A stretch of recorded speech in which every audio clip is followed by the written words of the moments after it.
Pemurah sungguh Tuhan ni. Dia suruh kita latih diri kita infak harta pada jalan Allah. Kalau kita tak mampu, kita hanya mampu bagi makan anak bini pun, Tuhan kata kalau kamu buat tu kerana nak cari keredaan Allah, bagi kamu pahala. Muslimin dan muslimat yang dirahmati Allah sekalian, hadis itu diriwayatkan daripada Sa'ad bin Abi Waqqas, satu orang manusia yang apabila mati dia, isteri Nabi minta supaya mayat dia dibawa ke masjid untuk disembahyangkan oleh isteri Nabi.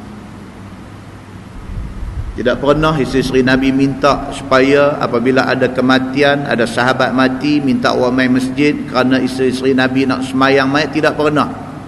Inilah sekali isteri Nabi minta supaya mayat Sa'ad bin Abi Waqqas dibawa ke masjid kerana isteri Nabi nak semayangkan mayat dia.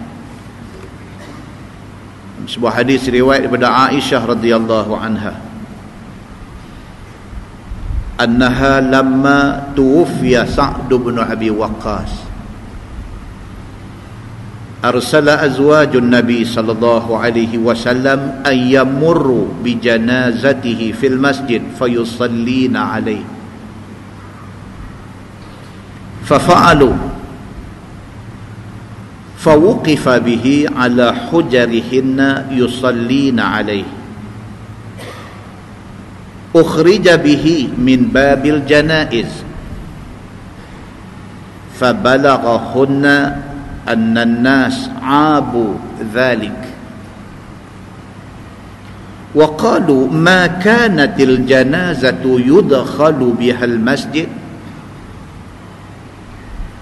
فبلغ ذلك عائشة فقالت ما أسرع الناس إلى أن يعيبوا ما لا علم لهم به عابوا علينا أن يمر بجنازة في المسجد وما صلى رسول الله صلى الله عليه وسلم على سهيل بن بيضاء إلا في جوف المسجد atau kama qal, hadis sahih riwayat Imam Muslim daripada Aisyah radhiyallahu anha, kata dia apabila Sa'ad bin Abi Waqqas meninggal, ni yang riwayat hadis tadi, Sa'ad bin Abi Waqqas, dia salah seorang daripada 10 sahabat yang Nabi SAW sebut kata wajib syurga. Apabila meninggal Sa'ad bin Abi Waqqas, arsala azwajun Nabi sallallahu alaihi wasallam ayyamurru bi janazatihi fil masjid fayusallina alaihi. Isteri-isteri Nabi termasuk Aisyah minta supaya jenazah, supaya mayat Sa'ad bin Abi Waqqas dibawa mai ke masjid kerana isteri-isteri Nabi nak sembahyangkan mayat itu. Fafa'alu, kata hadis itu, maka sahabat-sahabat pun tunaikan, penuhi kehendak isteri-isteri Nabi. Diusung mayat Sa'ad bin Abi Waqqas, dibawa mai, fawuqifa bihi ala hujarihinna yusallina alaih. Diletakkan mayat Sa'ad bin Abi Waqqas di depan hujurat, di depan bilik-bilik isteri-isteri Nabi sallallahu alaihi wasallam.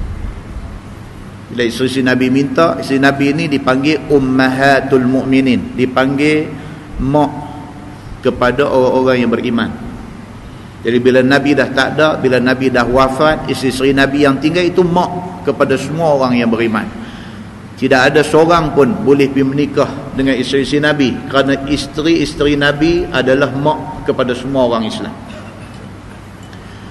Apabila isteri Nabi minta supaya mayat Sa'ad bin Abi Waqqas dibawa mai, diletak di depan bilik-bilik mereka. Bilik mereka di kawasan makam Nabi hari ini.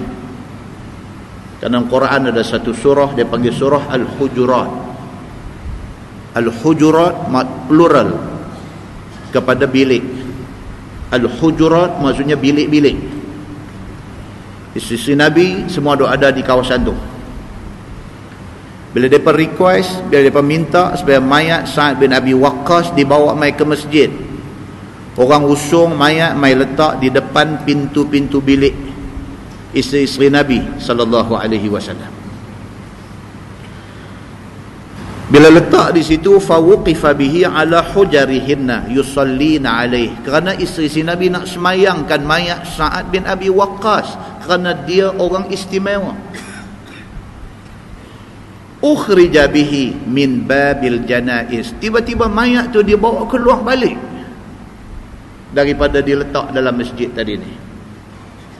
Mai pula sekumpulan orang lain, sahabat-sahabat Nabi yang lain, mai angkat mayat Sa'ad bin Abi Waqqas ini buat keluar ikut babul janaiz, pintu jenazah. Seperti hari ni ada, kalau tuan-tuan pergi hari ni, pintu selari dengan makam Nabi. Apabila kita ziarah makam Nabi sallallahu alaihi wasallam, pintu tu dia panggil babul baqi'. Tepi pada tu ada satu dia panggil babul janaiz, pintu jenazah. Sampai hari ni ada. Tiba-tiba mai pula sekumpulan sahabat yang lain cempung mayat Sa'ad bin Abi Waqqas ni buat keluar ikut pintu tu. Nampak tuan-tuan? فَبَلَغَهُنَّ أَنَّ النَّاسَ عَابُوا ذَلِكَ. Dan selepas daripada kejadian itu, sampai ke telinga isteri-isteri Nabi ni, kata ada sekumpulan orang daripada sahabat-sahabat Nabi juga mencela perbuatan itu. Nampak tuan? Dia bila Nabi tak ada ni nak jadi masalah. Tak heranlah kalau hari ini jadi banyak masalah. Tu Nabi sudah wafat, isteri-isteri Nabi masih ada, sahabat-sahabat Nabi duk ada ramai, pun boleh jadi pertelingkahan yang macam tu. Bila mati Sa'ad bin Abi Waqqas, isteri-isteri Nabi minta supaya mayat dia dibawa mai ke masjid, kerana isteri-isteri Nabi nak semayangkan mayat dia. Tiba-tiba ada sekumpulan lagi juga sahabat Nabi mai ambil mayat tu bawa keluar. Nampak tuan-tuan? Dan kemudiannya sampai ke telinga, sampai ke pengetahuan isteri-isteri Nabi, fabalaghahunna anna an-nas abu dzalik, sampai ke pengetahuan isteri-isteri Nabi sallallahu alaihi wasallam bahawa ada sekumpulan lagi sahabat lain mencela perbuatan itu.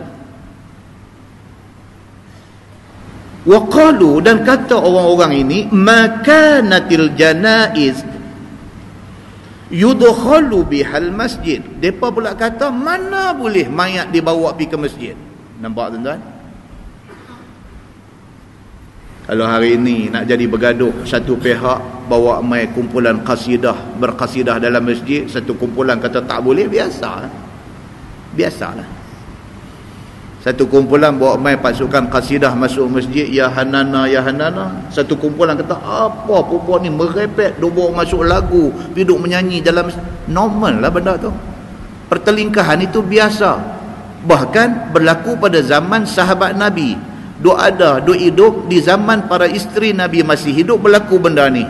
Isteri Nabi minta supaya mayat Sa'ad bin Abi Waqqas dibawa mai ke dalam masjid, kerana mereka nak semayangkan mayat Sa'ad bin Abi Waqqas. Tiba-tiba ada sekumpulan sahabat yang lain ambil bawa keluar mayat tu sambil kata, mereka kata apa ni? Dia kata, makanatil janaiz yudkhalu bihal masjid, mana boleh mayat dibawa masuk dalam masjid. Maknanya menjadi amalan kebiasaan pada masa itu, mayat ni tak dibawa dan tak disemayangkan di masjid. Kebiasaan begitu. Fabalagha dzalika Aisyah. Cerita ni sudah sampai ke pengetahuan Aisyah radhiyallahu anha. Pasal dia termasuk dalam isteri-isteri Nabi yang lain panggil orang bawa mayat mai ke masjid kerana depa nak semayang. Tiba-tiba ada satu puak tak puas hati dan kata macam tu sampai ke pengetahuan Aisyah radhiyallahu anha. Faqalat, maka kata Aisyah, ma asra'an nas ila an ya'ibu ma la ilma lahum bih. Aisyah kata, cepat sungguh manusia ni lupa, dan cepat sungguh manusia nak mencela orang lain, sedangkan apa yang mereka buat itu, mereka sendiri pun tidak ada ilmu tentang benda itu. Aisyah kata, Aisyah kata, ma asra', sari' maksudnya cepat. Cepat sungguh Aisyah kata manusia ni jadi lupa. Nabi baru aja wafat, bukan lama pun Nabi wafat meninggalkan kita. Sudah ada manusia yang lupa tentang benda ni, Aisyah kata.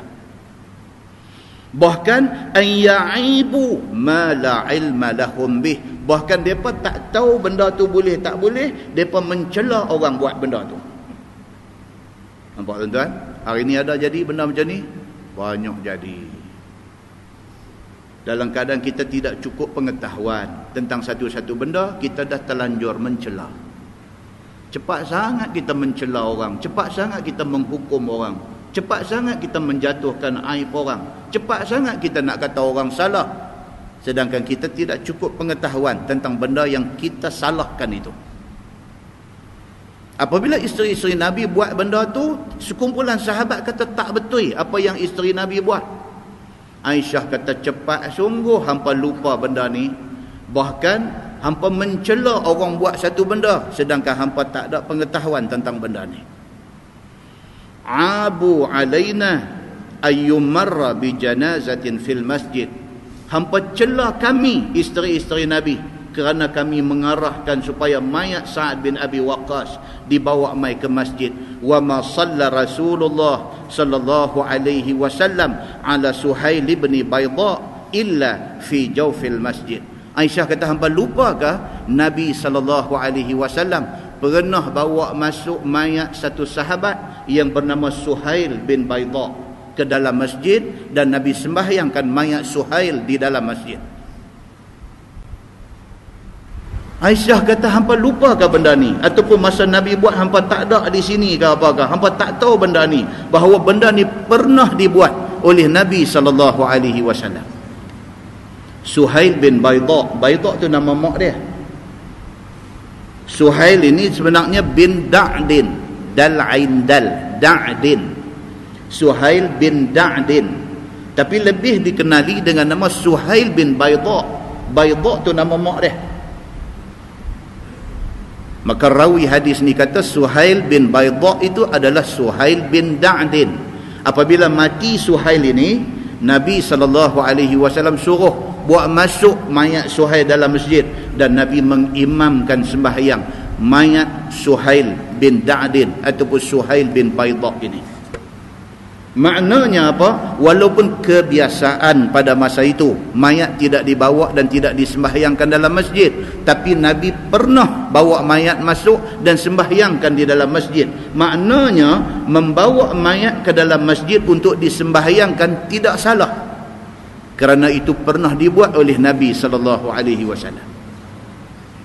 Maka ada orang yang tak tahu benda ni. Mungkin pada hari kematian Suhail mereka ni tak ada, maka mereka tak pernah tengok mayat dibawa ke dalam masjid, disembahyangkan jenazah di dalam masjid, mereka tak pernah tengok. Tak pernah tengok, tanya. Tiba-tiba tak pernah tengok, jatuh hukum. Dihukum isteri-isteri Nabi telah buat satu benda yang tidak pernah dibuat oleh Nabi SAW. Muslimin dan muslimat yang dirahmati Allah sekalian, pengajaran besar daripada hadis ni ialah, tuan-tuan, jangan gopoh dalam menghukum orang. Jangan gopoh dalam menyalahkan perbuatan orang. Kerana di sana ada banyak nas yang tak terbaca oleh kita. Sealim-alim kita, ada benda yang tak terbaca oleh kita. Muslimin dan muslimat yang dirahmati Allah sekalian. Dalam sebuah hadis riwayat daripada Ibni Abbas radhiyallahu anhu, kata dia, qala Nabi sallallahu alaihi wasallam, uritun nar fa idza aktharu ahliha an-nisa yakfurna qila ayakfurna billah qala Nabi sallallahu alaihi wasallam yakfurna al-ashir wa yakfurna al-ihsan law ahsanta ila ihdahunna ad-dahr thumma ra'at minka shay'an qalat ma ra'aitu minka khairan qat, atau kama qala, hadis sahih riwayat Al-Bukhari. Daripada Abdullah bin Abbas radhiyallahu anhu, kata dia, Nabi sallallahu alaihi wasallam sabda, Sabda Nabi, uritun nar. Nabi kata telah diperlihatkan kepada aku neraka. Tuan-tuan, Nabi SAW ni macam-macam Tuhan bagi ke dia. Dia dah melihat neraka. Dia dah melihat syurga. Bahkan Nabi SAW pernah apabila Allah angkat hijab bagi Nabi nampak syurga, Nabi gawang tangan dia nak sambang buah yang ada dalam syurga tu. Nabi tengah semayang masa tu, tengah semayang Allah bagi nampak syurga. Nabi macam gawang tangan. Bila habis semayang, sahabat tanya Nabi. Sahabat kata, ya Rasulullah, apa pasal tadi tengah duduk semayang nampak? Nabi kata, Allah perlihatkan kepada aku syurga. Aku nak ambil sebiji buah daripada syurga untuk aku tunjuk dekat hangpa. Nabi kata. Itu Nabi SAW. Jangan duk kias benda tu. Benda tu hanya pada Nabi. Saya lagi ustaz mana akan jadi imam sembahyang lagu duk. Dia gawang nyamuk. Kita duduk belakang tengok, buah syurga ke apa? Bukan semua benda boleh dikias, tuan-tuan. Tak semua. Yang khusus untuk Nabi, itu khusus untuk Nabi. Jangan pergi duduk mereka, pergi nak jadi kita ni sama taraf dengan Nabi. Apa yang dapat ke Nabi nak dapat ke kita. Jangan. Tak semua benda boleh dikias. Ni pula hadis yang kita baca ni, Nabi SAW bersabda. Nabi kata, uritun nar. Diperlihatkan. Allah nampakkan kepada aku neraka. Nabi kata. فَإِذَا أَكْثَرُ أَهْلِهَا النِّسَاء. Nabi kata, yang sedihnya satu, kebanyakan ahli neraka itu perempuan. Nabi kata, yakfurna. Masalah orang perempuan ni kebanyakan, bukan semua. Kebanyakan orang perempuan ni, masalah mereka ni suka engkar, suka bantah. Qila ayakfurna billah. Bila Nabi kata macam tu, sahabat tanya Nabi, ya Rasulullah, adakah orang perempuan ni dia suka engkar, dia suka bantah Allah? Maka kerana tu dia ramai duk ada dalam neraka? Adakah kerana tu? Adakah orang perempuan ni dia ni suka bantah perintah tutup aurat? Tuhan suruh orang perempuan tutup aurat kecuali muka dengan tapak tangan, dia suka bantah. Adakah kerana tu maka dia ramai di dalam neraka? Adakah mereka ni suka bantah Allah, mereka ni malas semayang? Adakah orang perempuan ni masalah mereka bantah Allah, tak apa mau semayang? Dia datang haid pukul 2 suku, Zuhur dah masuk dah, dia tak semayang Zuhur lagi, tiba-tiba datang haid pukul 2 suku. Lepas 5 hari, lepas 7 hari dia selesai haid dia, adakah dia nak kena qada balik sembahyang Zuhur yang dia taksir, yang dia cuai, masuk waktu dia tak semayang sampai 2 suku datang haid? Tempoh masa tu, adakah dia dianggap orang yang keguguran sembahyang Zuhur dan wajib qada? Ya, dia wajib qada kerana waktu sudah masuk, dia patut sudah semayang, dia belum semayang, haid dia datang pukul 2 suku, maka semayang Zuhur itu dia kena tanda di kalender dia kena tanda di diary dia. Esok bila bersih, dia kena qada semayang tu. Adakah kerana orang perempuan ni ramai-ramai dia tak qada semayang tu, dia kira cincai habis lagu tu saja? Adakah kerana tu depa ni dimasukkan ramai dalam neraka? Adakah depa ni ramai masuk neraka kerana depa tak suka pergi Mekah? Apa masalah orang perempuan yang Nabi SAW diperlihatkan kepada Nabi, orang perempuan ramai dalam neraka ni pasal apa? Ayakfurna billah. Sahabat tanya Nabi, adakah kerana depa ni suka bantah Allah? Qala Nabi SAW, yakfurnal ashir. Nabi kata orang perempuan ni biasanya dengan Allah ni tak apa banyak masalah. Depa sembahyang rajin, bahkan lebih rajin daripada orang lelaki-lelaki. Depa puasa rajin, bahkan depa lebih rajin puasa sunat daripada lelaki-lelaki. Ada orang perempuan Isnin Khamis puasa. Yang suami dia pula, kita tanya, Haji puasa ke? Weh, mana saya kalau puasa di kiamat dunia ni. Laki ni yang kata laki ni, yang kata korang dalam neraka ni, kan? Bila isteri dia puasa, orang tanya dia, Haji puasa ke? Dia jawab macam tu. Ish, apa ustaz, saya kalau puasa kiamat dunia. Mana kata dia tak rajin puasa? Isteri rajin puasa. Tapi pasal apa orang perempuan banyak Nabi nampak dalam neraka? Ayakfurna billah, adakah mereka ni banyak kufur, banyak bantah, banyak engkar dengan Allah Subhanahu wa taala? No, Nabi kata bukan. Orang perempuan punya masalah ni yakfurnal ashir. Mereka ni suka bantah suami mereka. Mereka suka challenge cakap suami mereka. Mereka suka engkar perintah suami mereka yang tidak mengarahkan kepada maksiat. Wa yakfurnal ihsan. Nabi kata kebanyakan, bukan semua, kebanyakan orang perempuan ni suka deny, suka menafikan kebaikan suami.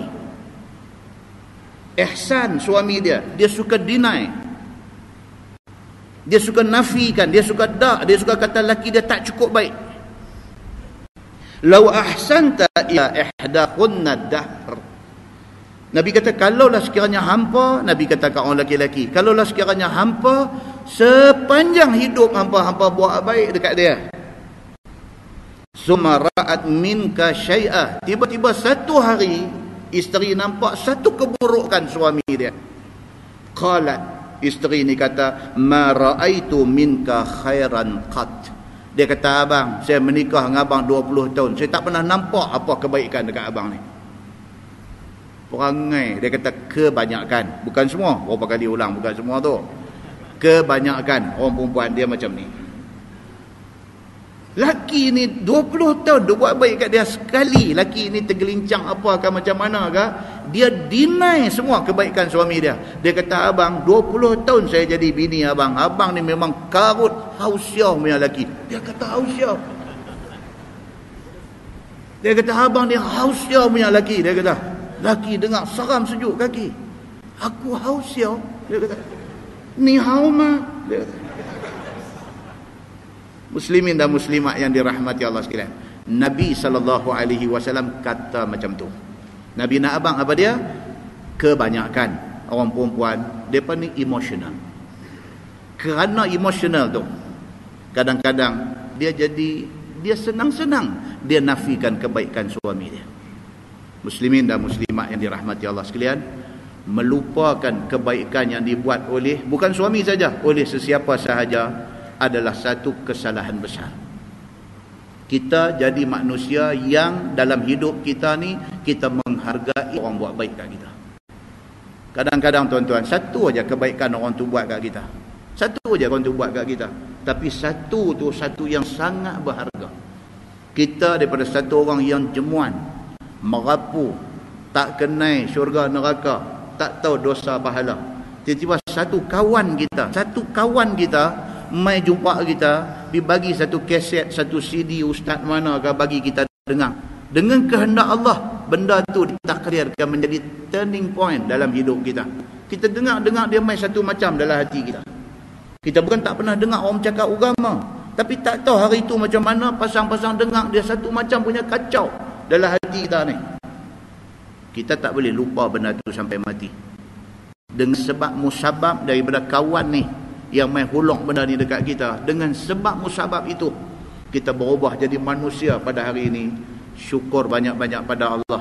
Jangan lupa kebaikan dia yang menjadi punca kepada berubah kita ni. Sampai bila pun, depan siapa pun kita sebut kat orang, ke saya dulu bukan baik sangat, sahabat ni lah, sebut pada orang sebagai tanda appreciation, tanda kita appreciate kebaikan yang dia buat kita. Kerana sebab musabab itu kita jadi macam kita hari ini. Jangan lupa kebaikan yang orang pernah buat. Muslimin dan muslimat yang dirahmati Allah sekalian, mudah-mudahan muqaddimah itu memberi satu manfaat kepada kita. Kita menggunakan tafsir Nurul Ihsan jilid 1. Nurul Ihsan jilid 1 muka surat 218. Muka surat 218, kisah 2 An-Na'at. Malam ni insya-Allah kita akan tengok ayat 27 daripada surah Al-Maidah. Yang ayat ini menceritakan tentang kisah Habil dan Qabil. A'udzubillahi minasyaitonirrajim. Watlu 'alaihim naba'a ibnai Adam bil haqq. Dan bacalah olehmu wahai Muhammad ke atas mereka itu, yakni ke atas kaum engkau sendiri, Quraisy. Tuan sedih tak sedih tuan-tuan? Nabi Muhammad ni tanah tumpah darah dia Mekah. Dia beranak di Mekah. Keluarga dia daripada kalangan bangsawan Mekah, iaitu orang Quraisy. Quraisy satu suku yang dimuliakan di Makkah. Tiba-tiba orang tempat sendiri tak boleh terima dia. Nabi hijrah daripada Makkah ke Madinah. Pasal apa Nabi hijrah? Dua pasal. Satu, pasal Allah perintah. Yang kedua, pasal orang Mekah tak mau dia. Nabi berhijrah ke Madinah. Nabi di Madinah dia outsider, dia stranger, dia orang luar di Madinah. Kalau sekiranya orang Madinah mengambil kira faktor anak jati, Nabi tak akan jadi imam di Madinah. Kalau sekiranya faktor anak tempatan dia ambil kira, Nabi bukan anak tempatan Madinah. Nabi orang Makkah. Nabi kata ana Arabi, aku orang Arab, ana Makki, aku orang Makkah. Nabi kata. Kalau sekiranya Nabi sampai di Madinah, orang Madinah tak mau Nabi jadi imam mereka, tak mau Nabi jadi nabi mereka, tak mau Nabi jadi presiden mereka di Madinah, atas alasan Nabi orang luar, Islam tak akan jadi macam Islam hari ini. Tapi orang Madinah menerima Nabi pasal apa? Pasal dia mempunyai kualiti sebagai pemimpin. Nabi mempunyai kualiti bukan sahaja sebagai imam sembahyang, bahkan Nabi mempunyai kualiti sebagai pemimpin. Maka Nabi SAW bukan sahaja diterima, bahkan Nabi SAW ditabalkan sebagai pimpinan utama di Madinah, sedangkan Madinah bukan bumi tumpah darah dia. Muslimin dan muslimat yang dirahmati Allah sekalian, sedih laluan dan perjalanan hidup Nabi ni, sedih macam tu sekali. Orang kampung buang dia, orang luar terima dia. Disebut dalam ayat kita baca ni, watlu alaihim naba'a bnai adam bil haqq, dan bacalah olehmu wahai Muhammad kepada mereka. Siapa mereka ni? Kafir musyrikin Makkah, Quraisy Makkah ini. Baca kepada mereka ni akan khabaran, akan cerita tentang dua anak Adam, iaitu Habil dan Qabil itu, dengan sebenar. Allah suruh Nabi pergi cerita balik kepada musyrikin Makkah ni, pergi cerita balik dekat mereka ni, cerita tentang Habil dan Qabil. Tuan-tuan, siapa tahu cerita ni? Siapa pun tak tahu. Ini cerita berapa zaman dulu. Nabi Muhammad SAW, Nabi akhir zaman, umur dia Nabi yang ke-25, Rasul yang ke-25. Cerita Nabi Adam, cerita Nabi yang pertama. Tapi Allah Subhanahu Wa Taala cerita ke Nabi, Nabi cerita kepada orang-orang yang ada di depan dia. Cerita tentang Nabi Adam, ada dua anak yang popular, Habil dan Qabil. Cerita kepada mereka ini tentang Habil dan Qabil dengan sebenar, cerita hak betul punya. Bahawa Hawa, isteri Nabi Adam AS, bahawa Hawa adalah ia beranak satu perut dua orang anak. Allah Subhanahu Wa Taala nak ekspreskan manusia berkembang di atas muka bumi ini. Hawa tiap-tiap kali mengandung sepasang. Sekali mengandung dua anak dalam perut. Dan keluar pula sepasang, laki-laki satu, perempuan satu. Melainkan Nabi Syith tunggal seorang. Nabi Syith, dia bukan rasul, dia nabi. Nabi ramai. Di antara anak Nabi Adam adalah Nabi Syith. Bukan Syith. Syith tu tak tahu lah. S-H-I-T, Syith. Yang berbahagia Datuk Shanun buat buku dulu, Syith. Yang tu. Yang ni Syith. Tha di hujung. Syith. Nabi Syith. Dia keluar seorang. Hak lain semua keluar sepasang. Laki-laki perempuan, laki-laki perempuan, laki-laki perempuan. Mai tang Nabi Syith, dia keluar tidak ada pasangan. Dia seorang aja laki-laki. 20 kali Hawa beranak, jumlah anak 39 orang. Tuan-tuan, takat yang tuan-tuan tahu, dalam Pulau Pinang ni berapa satu orang perempuan beranak paling ramai berapa orang? Takat yang duk jumpa dah. Kita jumpa ni takat 12 ramai tu. Anak orang je kata. Saya anak satu tim bola tu, masya-Allah kita kata. Tu pun kita dah terkejut. Tuan-tuan, hari tu ada satu sahabat cerita, mak menekan dia, anak 18 orang. Anak 18 orang dia ada. Alhamdulillah. Sihat-sihat, keluar main seorang-seorang. Allah Subhanahu Wa Ta'ala Tuhan Maha Kaya, dia nak bagi, dia bagi. Tidak heran kalau zaman Nabi Adam alaihi salam yang umur dekat-dekat 1000 tahun, isteri dia beranak 20 kali, anak 39 orang, biasa.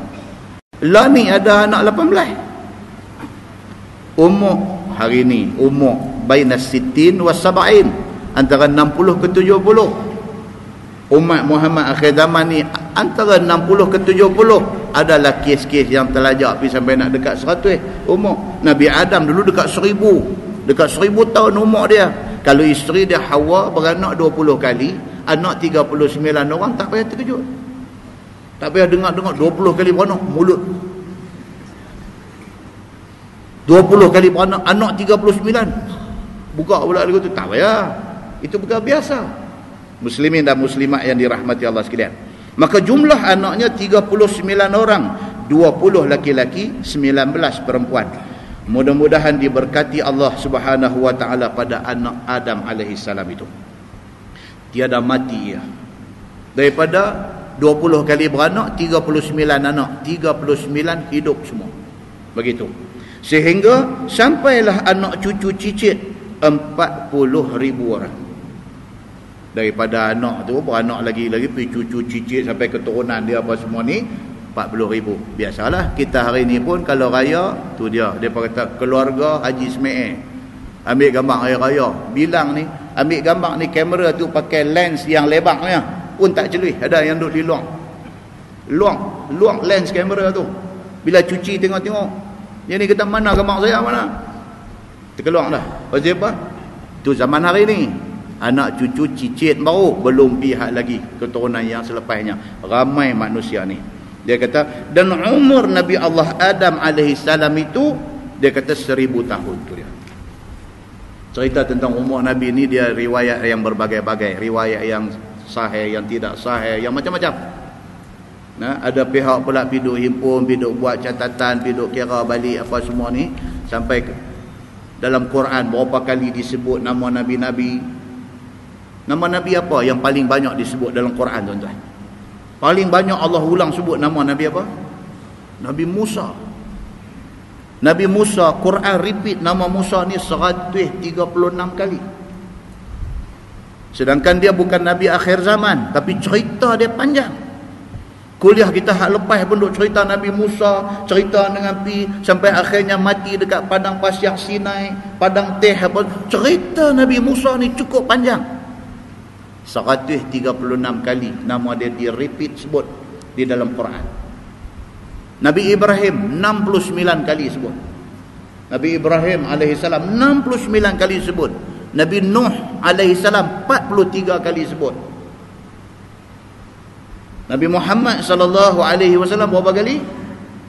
5 kali aja sebut nama Muhammad ataupun nama Ahmad. 5 kali aja. Bilangan berapa kali sebut bukan menunjukkan dia lebih di Allah Subhanahu Wa Ta'ala. Semua Nabi mulia di sisi Allah Subhanahu Wa Ta'ala, tapi Nabi Muhammad paling dimuliakan Allah Subhanahu Wa Ta'ala. Tapi 5 kali saja Tuhan sebut nama dia. Nabi Adam alaihissalam Allah bagi kat dia umur sampai dekat 1000 tahun. Ada satu riwayat kata 930 tahun. Ada satu riwayat kata 1000 tahun umur dia. Tak kira lah 1000 ke 930. Nak abang kata umur dia panjang. Nabi Adam alaihissalam, Nabi Nuh alaihissalam 1000 tahun umur dia dulu.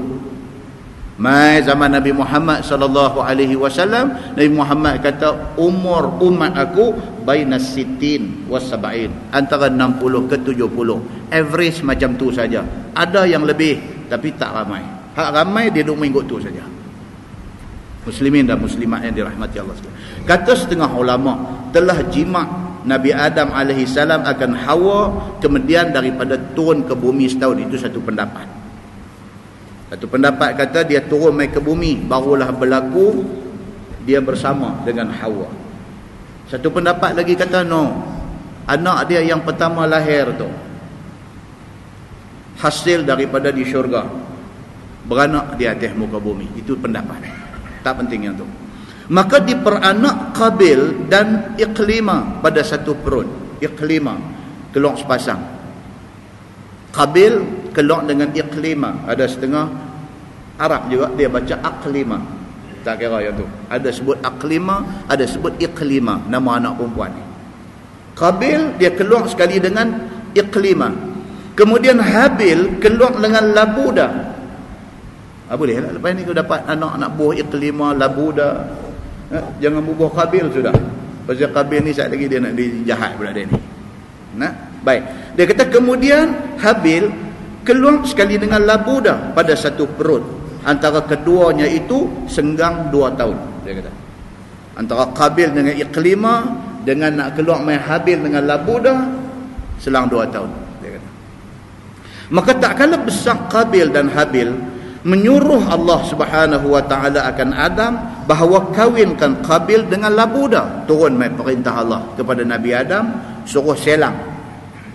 Okey. Qabil keluar dengan Iqlimah.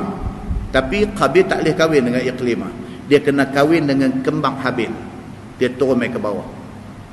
Manakala Iqlimah kahwin dengan Habil. Allah perintah macam tu. Allah suruh Nabi Adam kahwinkan anak dia macam tu. Anak yang keluar sepasang ni tak boleh kahwin dua ni. Dia kena kahwin dengan hak keluar kemudian daripada tu. Hak ni pun kahwin naik macam tu, dia kata. Dan adalah Iqlimah itu cantik daripada Labuda. Nampak? Tuhan nak test manusia. Tuhan dia nak test. Iqlimah yang beranak keluar sama dengan Qabil ni, Iqlimah ni segar. Tapi Labuda yang keluar mai sekali dengan Habil ni kurang segar. Allah nak test. Maka mengkhabar Adam akan keduanya, maka redha akan Habil dan marah Qabil. Habil redha, bukan dia redha kerana dia dapat hasil. Tak, dia redha kerana dia memang baik. Dia redha, Tuhan tentu dia dengan siapa pun tak apa. Qabil jadi eskadarisman, dia tepuk meja. Dia kata ini tidak adil. Dia kata, aku yang beranak keluar sekali dengan Iqlimah, pasal apa yang disuruh aku kahwin dengan Labuda? Dia kata, aku nak kahwin dengan kembang aku. Dia kata lagu tu. Pasal apa dia kata lagu tu? Satu, pasal Labuda tak apa sega. Yang kedua, pasal Qabil memang ada hati menentang. Ada hati suka menentang. Memang macam tu. Dan berkata ia, yakni berkata Qabil, saudara aku, yakni Iqlimah ataupun Iqlimah itu, dan aku terlebih mustahak dengannya. Dia kata aku patut kahwin dengan hak kembang aku. Dia kata kami daripada anak bunting dalam syurga. Dia kata ini yang riwayat kata ni. Dia kata kami, benih kami terhasil masa di syurga, masa ayah dengan mak duduk dalam syurga, turun mai ke dunia kami lahir keluar. Kami lain daripada hak lain-lain semua. Kami anak yang benih daripada syurga. Dia kata. Dan keduanya bunting di bumi. Sedangkan dia kata Habil dengan hak kembang dia Labuda ni, depa ni dah atas bumi dah. Baru mak Hawa ni mengandung dan melahirkan depa. Tak boleh, dia kata aku tak mau kahwin dengan orang lain, melainkan aku mau Iqlimah. Dia kata. Ini Qabil mula dah tunjuk color dia. Maka berkata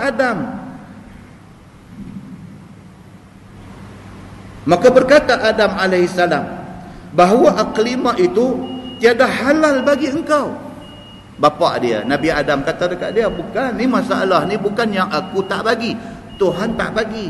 Bila beranak sekali hampa haram kahwin, Tuhan kata macam tu. Ini alasan Nabi Adam alaihissalam. Maka dibantah oleh Qabil. Qabil tak boleh.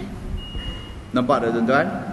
Kita nak heran apa kalau hari ni 5 beradik, bila mak dengan ayah mati berkelahi pasal harta pusaka. Nak heran? Tak payah heran. Anak Nabi Adam dulu dah tunjuk dah. Mak dah ada, ayah dah ada, semua okey. Baik, elok, manis muka, apa semua tak ada masalah. Meninggal mak, meninggal ayah, harta tu jadi punca perbalahan. Dah mula nak bercalak hang aku, dah mula nak sebek muka di antara hang dan aku, dah mula dah nak jadi tawak hati di antara hang dan aku, dah mula jadi tak syok di antara hang dengan aku. Nampak? Normal benda ni. Pasal apa? Berlaku pada anak Nabi Allah Adam alaihissalam, hak sulung. Dah jadi benda macam ni. Nabi Adam kata dekat dia, hang tak boleh kahwin dengan Iqlimah sebab ini perintah Allah. Hang beranak keluar mai sama dengan dia, hampa haram kahwin. Allah suruh hang kahwin dengan adik hang. Dia kata tak mau. Saya tak peduli, dia kata. Dan berkata lagi Qabil, Allah Ta'ala tidak suruh, engkau yang suruh. Dia kata dekat Nabi Adam. Dia kata saya tak percaya Tuhan suruh. Ni pak yang suruh. Pak memang tak suka kat saya. Dia mula duk main lagu tu. Tentu heran dah hari ni kalau kita dapat anak pergi jadi hak macam ni. Dia duk challenge kita, dia duk jengkai muka kita dan sebagainya. Heran tak? Tak heran tuan-tuan. Bukan anak Nabi Adam aja, Nabi Nuh pun boleh panggu. Kena juga anak macam ni. Dan ramai lagi beberapa Nabi lain. Nabi Allah Lut alaihi salam pun serupa. Dengan bini dengan anak sekali. Bantah perintah Allah subhanahu wa ta'ala. Dan challenge bapak dia. Walaupun bapak dia Nabi. Wal'ayazubillah. Kita minta jangan kena ke keluarga kita benda yang seumpama ini. Dan kata Qabil lagi, Allah Ta'ala tidak suruh engkau dengan ini. Hanya ini daripada fikiran engkau sahaja. Dia kata kat pak dia. Pak saja nak bagi saya kahwin dengan labuda atau apa segak ni. Ni pak punya akal semua ni. Dia kata. Anakku Sazali juga nampak dia ni pun. Baik. Dia kata maka kata Adam alaihi salam, okey, Adam kata buat korban kedua kamu. So Adam kata okey, now macam ni. Aku pun tak boleh kata apa ni dengar ni macam ni bengkiang ni payah, dia kata.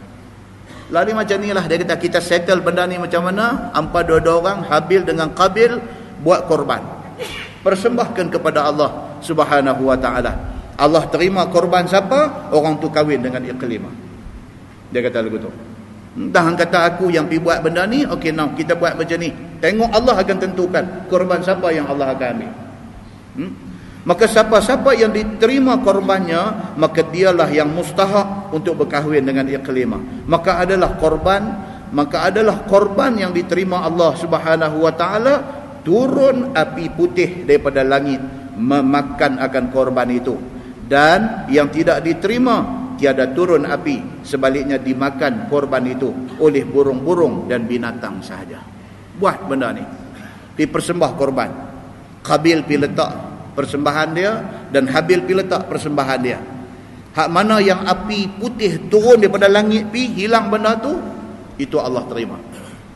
Hak mana yang tak ada api putih turun, benda tu terbiak di situ sampailah binatang mai duk makan bagi habis, bermakna korban hang tak diterima. Nabi Adam kata macam tu. Dia masuk tajuk kecil, dia kata kisah korban. Firman Allah, idh qarra, oh itu tak betul itu, idh qarraba qurbanan fatuqubbila min ahadihima wa lam yutaqabbal min al-akhar. Tu kenapa betul? Idh qarraba, idh qarra, dia tulis di itu idh qarra qurba, dua kali qurba, tolong apa betul. Idh qarraba qurbanan fatuqubbila min ahadihima wa lam yutaqabbal min al-akhar. Ketika berbuat korban, kedua-duanya itu akan sebagai korban, maka diterima daripada salah seorang daripada keduanya dan tiada diterima daripada yang lainnya. Adalah Qabil mempunyai tanaman gandum padi. Ni Qabil, nakai tadi ni. Dia ni seorang petani, dia mengusahakan tanaman gandum. Dan Habil pula mempunyai kambing. Yang Habil ni pula dia ni ra'il ghanam, dia penggembala kambing. Maka menyengaja akan Qabil satu gemal gandum yang terlebih huduh untuk buat korban. Ni yang kata nakai ni. Bila pak dia suruh persembahkan korban, dia pergi ambil gandum grade C punya. Dia tak ambil gandum elok, dia ambil hak grade C punya saja. Purposely dia pergi ambil hak tak elok punya untuk buat korban. Dan azam dalam hatinya, aku tak hirau dan tak kisah sama ada Tuhan terima ataupun tidak. Daripada awal dia nakai. Dia seorang petani, duk tanam gandum. Dia pergi ambil gandum grade C untuk buat persembahan. Ini Qabil. Aku tiada boleh seorang lain kahwin saudara aku lain daripada aku. Dia kata aku nak bagi gandum grade C. Tuhan nak terima tak mau terima is none of my business. Dia kata yang penting Iqlimah tetap akan jadi bini aku. Ni hak jenis macam ni. Hak jenis dia kata aku tak kira Tuhan kata lagu mana, aku kata lagu aku. Kalau Tuhan, aku tak kisah Tuhan nak dera aku pun. Jenis macam ni. Jenis bantah macam ni. Aku kata lagu ni, aku kata orang perempuan tak wajib pakai tudung. Itu aku punya kata. Dan kalau sungguh kata perempuan wal akhirat esok depan Tuhan pun aku akan kata perempuan tak wajib pakai. Kalau kerana aku kata tu Tuhan nak buh aku dalam neraka, aku redha. Jenis macam ni ni. Jenis qabil. Aku nak bagi gandum gereksi, dia kata. Tuhan nak terima tak mau terima tu bukan aku punya hal, bukan aku punya kerja. Itu terpulang dekat Tuhan. Tapi tang iklimah hak segak ni aku mau jadi bini aku. Tuan-tuan, yang kata manusia ni tuan-tuan, satu jenis makhluk yang cukup sukar untuk dikawal. Itu sebab satu dunia tuan-tuan bergaduh. Nak mengurus masjid pun bergaduh, nak mengurus negeri pun bergaduh, nak mengurus negara pun bergaduh. Kalau kita nak tunggu satu masa 100 orang mempunyai satu pendapat, mustahil. Siapa pun bagi jadi ketua, akan ada orang tak setuju. Kita jadi ketua, ada orang tak setuju. Bagi pihak mereka jadi ketua, kita tak setuju.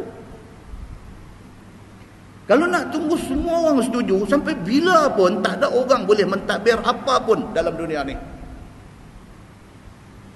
Selagi mana pentadbiran itu tidak bercanggah dengan Quran dan hadis Nabi, jalan. Kalau pentadbiran itu bercanggah dengan Quran, dengan hadis Nabi, dengan agama dan sebagainya, masa tu baru kita nak tegur dia. Sudahlah bergaduh, berkelahi ni. Apatah lagi sama orang Islam. Sudahlah. Muslimin dan muslimat yang dirahmati Allah sekalian. Kecewa kadang-kadang kita tengok hari ini bergaduh ni daripada peringkat ustaz-ustaz, ulama besar-besar sampai kepada macai bawah ni. Allahu akbar. Muslimin dan muslimat yang dirahmati Allah sekalian. Sedih kita tengok apa kesudahan kepada episod kita ni. Bergaduh tak habis-habis. Muslimin dan muslimat yang dirahmati Allah sekalian. Baik. Dia kata apa? Dia kata aku tak peduli. Aku nak bagi gandum gereksi. Aku tak peduli Tuhan terima tak terima. Iklimah tetap akan jadi bini aku. Oh, tension tuan-tuan. Kalau kita duduk tempat Nabi Adam pun tension. Baik. Tengok apa jadi. Dia kata, dan menyenghajakan Habil kepada yang terlebih elok kibas daripada kibasnya.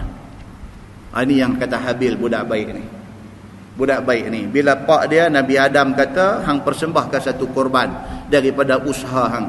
Oleh kerana dia mengusahakan penternakan kambing, dia pilih kambing hak paling elok punya untuk dipersembahkan pada Tuhan. Nampak tak? Dia jadi lagu tu. Dan cita-cita dalam hatinya kerana nak menuntut keredaan Allah. Ingat balik mukadimah kita baca tadi, kalau sekiranya kita nafkahkan satu benda pada jalan Allah, kita infak satu benda pada jalan Allah, niat kerana nak cari keredaan Allah, illa ujirat, melainkan diberi pahala kepada dia. Betul niat tu, betul. Orang kita ni tak ada kerja tuan-tuan. Tuan tengok dalam Facebook, dia buat keluar satu tajuk nak pergi jadi bergaduh. Apa tajuk apa? Tajuk ziarah Baitul Maqdis. Tu pun bergaduh. Ni dia kata hang duk pi Baitul Maqdis ni, hang tak tahu ke Dr. Yusuf Qaradawi dah buat keluar fatwa haram pi Baitul Maqdis. Pasal apa? Kalau pi hang duk bagi, hang duk support ekonomi orang-orang Israel, duk bagi macam tu. Kawan seorang lagi pula tanya, ni yang hang duk tulis dalam Facebook, Facebook ni bukan Israel punya. Pula dah. Kita duk terokong taik bungkuk kawan, bungkuk kita berjelepek turun taik di bungkuk ni. Apa ke benda? Seorang lagi pula, hang tak tahu ke hadis Nabi SAW kata la tushaddur rihal illa ila thalathati masajid. Tidak disuruh bersusah payah kerana nak pi makan angin, melainkan kalau nak pi 3 masjid. Nabi suruh. Kawan ni tulis pula, tapi Yusuf Qaradawi kata tak boleh pergi haram. Kawan ni tulis pula, antara Yusuf Qaradawi dengan Nabi yang mana bagi? Pula dah, ya Allahu Akbar. Nak cari pasal, nak buat ramai. Penat. Kita tak baca apa, baca juga. Baca dia penat lah. Hang nak pergi, hang pergi. Hang tak mau pergi sudah. Yang dia perlu buat ramai, perlu tulis benda-benda macam ni yang tak ada faedah ni. Apa benda? Orang yang pergi, tuan-tuan, bumi yang diberkati Allah, allazi barakna haulah, satu bumi yang Allah berkati sekitarnya Baitul Maqdis ni. Setiap inci, setiap jengkai bumi itu ada cerita yang disebut dalam Quran. Kita pergi dengan niat apa? Kita nak semayang di Masjid Aqsa itu sekurang-kurangnya 2 rakaat kerana dijanjikan pahala besar oleh Nabi SAW. Kita sampai di sana, hotel hak kita duduk tu kepunyaan orang Islam Palestin. Kita pergi sewa hotel dia, kita bayar duit. Duit tu direct dapat kat dia. Dia kata apa? Duit ni aku akan tolong saudara-saudaraku yang kena tindas, duk ada di Gaza sana tu, dia kata. Kita bagi direct, tuan-tuan. Kita pergi Masjid Aqsa, masjid yang menjadi khiblat pertama orang Islam, masjid yang tidak ada siapa bantu dia. Bila kita pergi, kita boleh jumpa dengan imam masjid, kita boleh bersembang dengan dia, menangis dia ni, seronok kita main. Dia kata kalau tak ada orang Islam main, orang Yahudi gelak kat kami tak ada saudara yang main ziarah kami. Duit nak kita bagi tu, daripada simpan, duk buat bagi elok Masjid Aqsa yang menjadi kiblat pertama orang Islam. Al-Qaradawi mempunyai alasan dia. Dia tak salah. Dia kata hampa duk pi, hampa duk support orang Israel. Tapi Qaradawi sendiri, McDonald dia tak masuk. Qaradawi sendiri, dia tak pakai kasut Nike. Qaradawi sendiri, dia boykot sungguh. Kita boykot tak mau bayar 50 USD. Kerana 50 USD itu membantu ekonomi Yahudi. Hak lain ni kita bantu lagi dahsyat. Kita double standard. Muslimin dan muslimat yang dirahmati Allah, benda tu nak jadi isu dalam Facebook. Banyak benda lain nak pergi buat. Baca kitab main mengajar ni pun baca tak habis lagi. Nampak tuan-tuan? Nak abang kata apa? Perangai nak berkelahi sama-sama Islam ni bukan perangai orang Melayu saja, perangai orang Islam satu dunia. Muslimin dan muslimat yang dirahmati Allah sekalian. Dan kata apa? Yang kata Habil ni budak baik ni apa? Bila pak dia Nabi Adam kata persembahkan korban, dia cari kambing hak paling cantik, paling sihat, paling elok. Itu dijadikan persembahan. Aku tak ada tujuan lain. Aku tak kisah aku dapat kahwin dengan Iqlimah ke tak. Aku tak kisah. Dia kata, yang penting Allah suruh buat benda ni. Ayah aku habaq kata Allah suruh, aku akan persembah yang paling baik kepada Allah kerana aku nak keredaan Allah. Ini budak baik. Baik. Maka bawa keduanya, akan korban keduanya itu dihantar atas bukit. Okey, dia ni bawa gandum geriksi pi bubuh, dia ni bawa kambing hak paling elok pi letak sana. Kemudian berdoa Adam alaihi salam, maka turun api dari langit makan korban Habil. Tuhan tunjuk. Turun mai api putih daripada langit pi sambang kibash kepunyaan Habil. Begitu. Dan kata Qil, ada satu riwayat kata dia angkat kibash itu ke dalam syurga. Ini satu riwayat. Dia angkat kibash itu ke dalam syurga, maka dipelihara akan dia, yakni kibash Habil itu, sehinggalah ditebus dengannya akan Nabi Ismail alaihi salam. Ini satu riwayat. Satu riwayat. Dia kata apa? Kibash yang dipersembahkan oleh Habil tu turun cahaya putih, hilang kibash tu. Kibash tu Allah disimpan satu tempat. Bila dia nak turun balik ke dunia, sewaktu Nabi Ibrahim habaq dekat anak dia Ismail. Nabi Ibrahim kata, Allah perintahkan aku sembelih. Waktu tu Ismail serupa macam Habil juga. Dia kata, kalau ini perintah Allah, jalankan ayah. Bila dia serah diri dia, Allah ubah, ganti dengan kibash. Kata riwayat ini, dia kata kibash itu adalah kibash Habil dulu ni. Allah turun balik di situ. Itu riwayat. Jangan pula saya duk tanya, Ustaz sahih tak benda ni? Pening pula lah. Bab telaga barhul saja pun tak habis-habis. Ya Allahu Akbar. Saya pernah baca satu kitab dulu, Muhimmah fi Ilmil Hadis. Lama dulu di Masjid Kelang Lama Kulim. Dah keluar dah cerita Telaga Barhut ni. Barhut pun sebut, Barhut pun sebut, macam-macam sebutan lah. Burhut pun disebut. Keluar dah masa tu, tapi masa tu tak apa kalut dengan masalah sahih tak sahih ni, tak apa kalut lagi. Kalau tidak saya rayuh dalam Facebook pula lah. Saya salah seorang lagi buat keluar Telaga ni. Hari ni keluar cerita tu. Duk petikai. Masalah Telaga Barhut ni ada tak ada apa semua, dia memang ada. Memang disebut dalam hadis Nabi. Bahkan disahihkan hadis itu oleh Ibnu Hibban. Disahihkan hadis itu. Nasruddin Al-Albani pun hasankan hadis itu. Bab Telaga tu tak ada masalah. Masalah hak cerita sambung selepas Telaga tu. Cerita kita pergi duduk raya panggil nama kawan tu di Telaga tu, ada suara bunyi ke tak apa. Kadang-kadang unsur-unsur Israeliat dia menyerap masuk di dalam riwayat-riwayat yang boleh dipakai. Dia ada masuk unsur-unsur ini. Okey. Dan orang yang baca pun kadang-kadang bukan dia bertujuan nak promote benda-benda palsu. Dia just baca dalam kitab. Dia pun kadang tak cukup masa nak pergi check, nak takhrij setiap riwayat yang ada dalam kitab yang dia baca. Ni macam tafsir Nurul Ihsan ni tuan-tuan. Macam-macam riwayat ada ni. Kalau kita salahkan satu orang tu kerana dia baca teks kitab yang dia baca ni, dia baca teks ditulis tak betul, kita salahkan dia. Pasal apa hang tak check dulu? Duk check tu tak main baca kitab. Tak mudah tuan-tuan nak cek satu-satu riwayat itu betul-betul status dia apa, tak mudah. Dalam pada duk cek tu ada satu dua riwayat yang terkeluar yang kadang-kadang ada unsur Israeliat. Janganlah besarkan sangat benda-benda macam ni. Pasal apa jadi penting? Pasal suka bergaduh. Pasal itu aja. Saya tak suka dengan perkembangan yang macam ni, tak suka. Pihak yang duk pakai torchlight bateri 5 duk suluh kesalahan orang ni pun tak bagus. Pihak yang sewenang-wenang menyebarkan benda-benda palsu pun tak bagus. Ambil yang pertengahan. Ambil yang pertengahan. Kalau kata dia ni tersasul keluar cakap apa? Satu SMS dekat dia.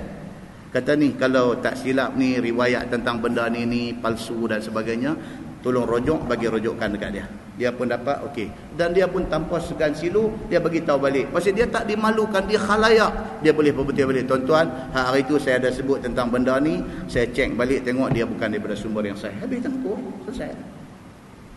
Tapi bila kita tidak memilih cara harmoni untuk selesaikan perbalahan, jadi riuh.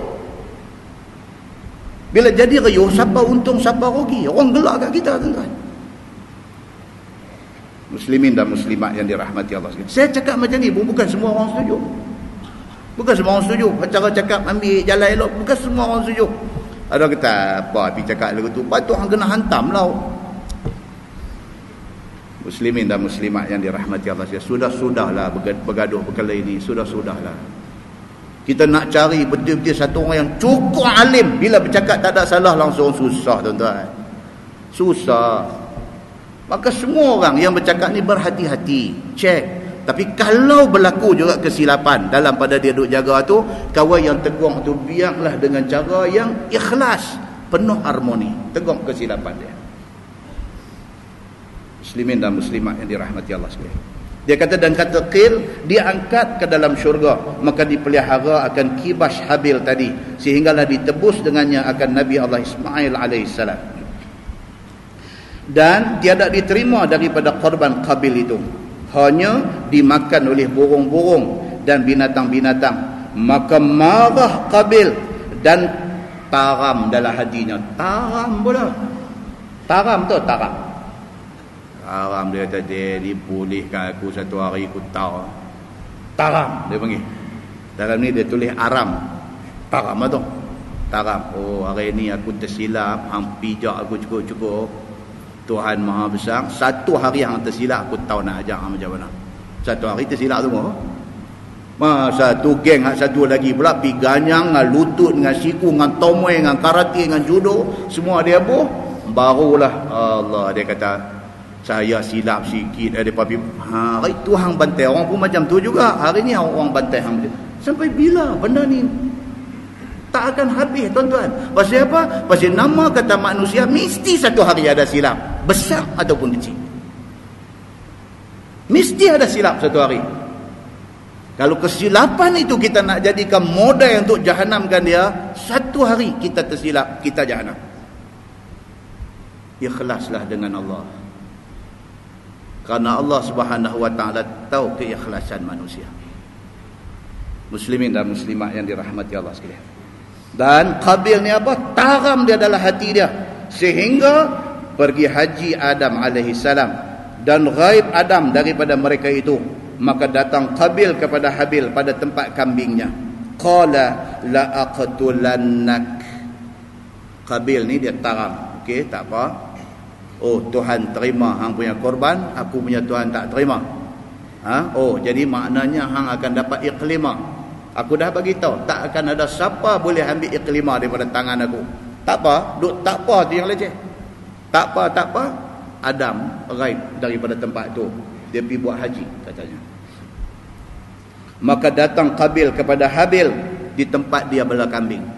Bila pak tak ada, dia main dekat Qabil. Qala la aqtulannak. Direct dia cakap. Berkata Qabil, demi Allah, aku nak bunuh hang. Ui, tuan-tuan takut tuan macam ni. Kalau dia main dia cong tikam mati ya senang pi, dak main habaq lu aku nak bunuh hang ni leceh. Ini dia panggil pembunuh yang sadis. Pembunuh yang sangat kerin hati. Dia main abang hang agak-agak aku nak buat apa kang. Dia ni berkata kita adik-beradik, tak usahlah, sudah-sudahlah bergaduh. Dah, aku nak bagang, aku nak bunuh hang hari ni. Kita kalau orang main cakap begitu kan, takut kita ni. Biar gangster main pukul-pukul mati terus senang daripada main lagu duk bagi kita takut macam tu. Aku nak bunuh hang hari ni. Ni pukul berapa lah ni? Dia dah pukul 9:03 minit. Aku nak bunuh hang 9:30 tak lagi. Lagi kita takut. 9:30 lagi aku nak bunuh hang. Dia dah. Tengok ni tak berapa lama ni, tengah jam lagi ya. Dan keluar masjid ni duk ingat lagu tu. Dia mai dekat Habil. Qabil kata la aqtulannak. Berkata Qabil, demi Allah aku nak bunuh hang. Kerana Allah Subhanahu wa taala terima korban hang, aku tak puas hati, dia kata. Qala innama yataqabbalu Allahu minal muttaqin. Kata Habil yang baik, yang betul benda ini. Dia kata hanya Allah Subhanahu wa taala terima korban itu daripada orang yang muttaqin. Dia kata jangan marah aku. Kan ayah dah abang. Allah akan terima korban orang yang bertakwa. Bukan kerana aku ni Habil maka Allah terima korban aku. Bukan kerana hang nama Qabil Tuhan tak terima korban hang. Tapi kerana ayah kan dah abang, Allah akan terima korban orang yang bertakwa. Hang pun boleh jadi orang yang bertakwa. Aku pun boleh jadi orang yang bertakwa. Kita usaha untuk jadi orang yang bertakwa, Allah akan terima korban kita. Oi, duk buat cakap panjang pula. Aku nak bunuh hang. Dia kata orang yang muttaqin itu adalah orang yang takut Allah dan suruh dan junjung segala suruh dan tegah Allah. Dan kata Habil lagi, la in basatta ilayya yadaka litaqtulani ma ana bibasitin yadiya ilaika liaqtulak. Demi Allah, dia kata, jika engkau hulurkan tangan kau supaya engkau dapat bunuh aku, maka tidaklah aku akan hulurkan tangan aku untuk bunuh engkau. Dia kata dekat apa nama abang dia, Qabil abang dia. Dia kata, abang, kalau sungguh abang nak bunuh saya tak akan lawan. Yang kata Habil ni, abang, dia kata kalau abang hulung tangan abang dengan senjata nak bunuh saya, abang jangan takut, saya tak akan lawan. Dia kata. Dia jawab lagu tu dekat abang dia, inni akhafullaha rabbal alamin, bahwasanya aku takut Allah Subhanahu wa taala, Tuhan Rabbal alamin. Pasal apa saya tak lawan abang? Pasal saya takut Allah. Bukan kerana abang-abang, bukan kerana abang badan sendo, bukan kerana abang gangster, bukan kerana abang tak, bukan kerana tu, tapi kerana saya takut Allah. Saya tak akan lawan abang. Firman Allah, inni uridu an tabu'a bi ithmi wa ithmik. Bahawasanya aku nak bahawa engkau kembali ke akhirat dengan membawa dosa aku kerana engkau bunuh aku dan dosa engkau. Dia kata dekat Qabil, abang dia. Saya tak lawan abang pasal saya takut Allah. Dan yang kedua, pasal saya tak mau saya balik menghadap Allah dalam keadaan saya bawa dosa saya bawa dosa abang. Saya tak mau. Tapi kalau abang bunuh saya, abang balik menghadap Allah dengan dosa abang satu, dengan dosa saya, dosa abang bunuh saya sekali, abang bawa pergi menghadap Allah, abang susah di depan Allah. Dia cakap begitu. Firman Allah, fatakuna min ashabin nar. Maka dengan kerana itu engkau wahai abang akan jadi orang yang masuk neraka. Kalau abang teruskan niat abang bunuh saya tak akan lawan abang. Tapi abang ingat, abang dengan dosa abang satu bab, dosa abang bunuh saya satu bab, abang kena pergi menghadap Allah dalam keadaan macam tu. Dan abang akan masuk neraka, dia kata. Dia cakap begitu. Dan tiadalah aku, Habil kata, dan tiadalah aku kehendaki balik akhirat dengan membawa dosa engkau wahai abang. Saya tak mau saya balik menghadap tangan berlumuh dengan dosa. Saya tak mau abang, dia kata. Maka sebab itu aku tiada mau nak membunuh abang. Firman Allah, wa dzalika jazaa'uz zalimin. Dan demikian itulah balasan segala orang-orang yang zalim. Dia main tajuk kecil, dia kata kisah bunuh Qabil akan Habil. Tu baru dialog, tak bunuh lagi, baru dialog. Ni baru nak main bunuh tu ini. Firman Allah, fatawwa'at lahu nafsuhu qatla akhi. Maka mengelakkan baginya oleh nafsunya akan membunuh saudaranya. Qabil bulat hati. Hang nak cakap apa aku tak peduli, aku nak bunuh hang hari ni. Tentu ingat balik cerita Nabi, cerita Sayyidina Osman nak kena bunuh. Oh, saya ulang tak tahu berapa belas kali. Pasal sangat benda kejadian Osman kena bunuh tu, sangat banyak pengajaran ada dalam tu. Ta'assub ekstrim yang membuta tuli ini menjahanamkan.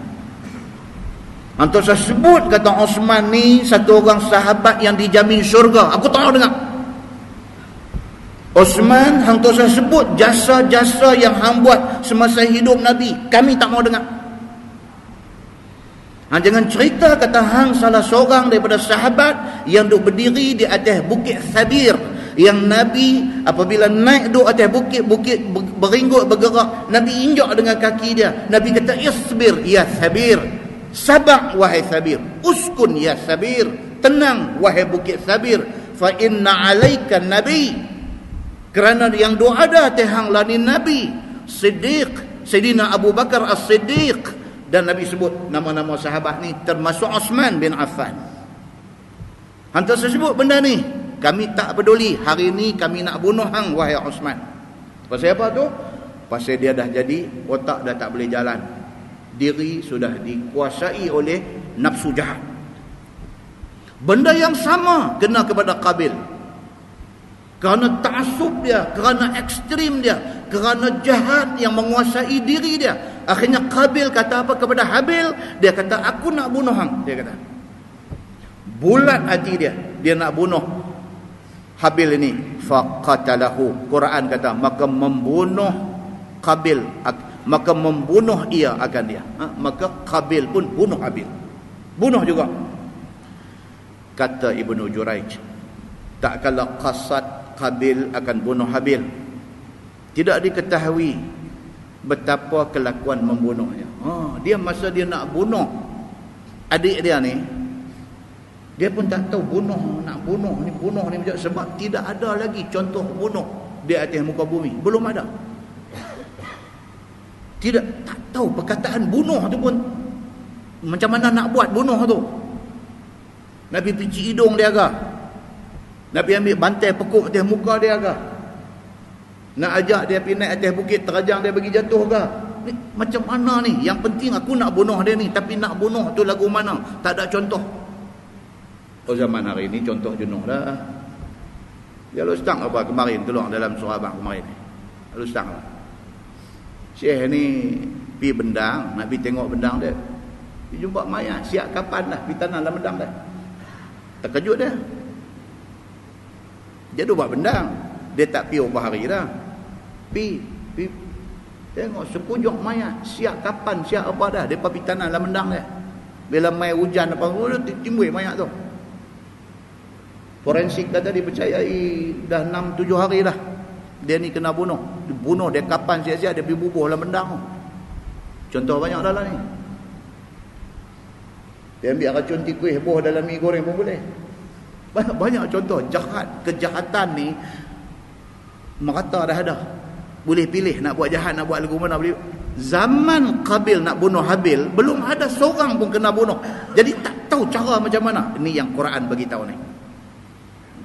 Maka dia tak tahu betapa kelakuan membunuh itu kerana belum ada lagi kes bunuh di dalam muka bumi ini. Maka menyerupa baginya akan iblis, maka mengambil dia akan seekor burung. Iblis ni tuan-tuan, dia baru saja hati duk hangat tak habis lagi. Pasal apa?